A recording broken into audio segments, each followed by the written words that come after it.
all the way to visit Layla at her parents' restaurant, where I am supposed sometimes put to work.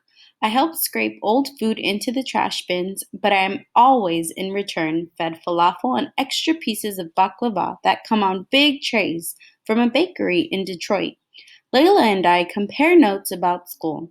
I don't see her that often in the halls because she is not in my grade, and she doesn't have to be in Mrs. Ravenswood's class because her mind does not get stuck on simple words like put and on and to and so and when to use which one. I tell Layla how much I am liking school, but that I don't have any very close friends yet. No one like Fatima. And then her face falls and she says, "But you have me." I nod because I know Layla wants to be like my Fatima, and she is my good friend, but no one is like Fatima. I promised Fatima that I wouldn't forget her, and I break a lot of things, but I try not to break promises. So I go on telling Layla about the other people that I have met. Lauren, a girl in my science class with wavy hair, who lets me borrow a pencil when I forget mine, and Grace from Mrs. Ravenswood's class, who helps me practice converting measurements into inches. I think about mentioning the boy from my math class who always wears t shirts with pictures of space, but I haven't exactly met him yet. I've only stared at the back of his head. Wow, Layla says. She sounds like such an American when she says wow. You really do like it here. I shrug, and she gives me a look, which I don't quite understand. It is part surprise and part waiting. It is all unknown. Chapter 16. One night, it is rainy when I walk home from the restaurant. I wrap my beautiful coat around my shoulders, and the rain that feels almost like ice hits my nose.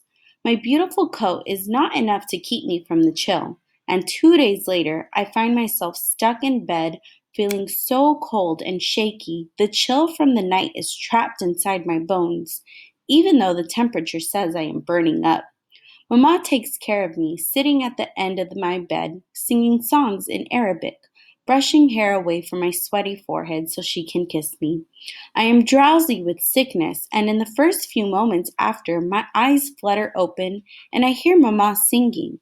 I think we're at home. My whole heart pulses with happiness. I hold my breath, waiting to see Baba, Isa, but then I hear the wood floors creak as Aunt Michelle comes in and out with medicine that tastes like sour berries and soups made of salty broths. And I know I am not back home, but here, in this home. I look outside my window at the leaves from the big trees that are falling to the ground, at the cold rain that is falling to the ground, and yet something inside of me is no longer falling. It is rising. Chapter 17. Most times at dinner, it is always Mama, me, Sarah, and Aunt Michelle. Sometimes my Uncle Mason joins us on days when he does not have to work late. And those are the best days because we all love Uncle Mason. When Uncle Mason is there, even Mama smiles and eats most of every bite of food off her plate. Every bite of the meal that Aunt Michelle made. The meals Mama thinks are too strange.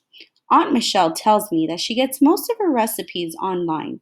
She shows me website after website that is filled with delicious photographs of food and also photographs of women dressed in beautiful outfits, sprawled across beautiful furniture in their beautiful houses.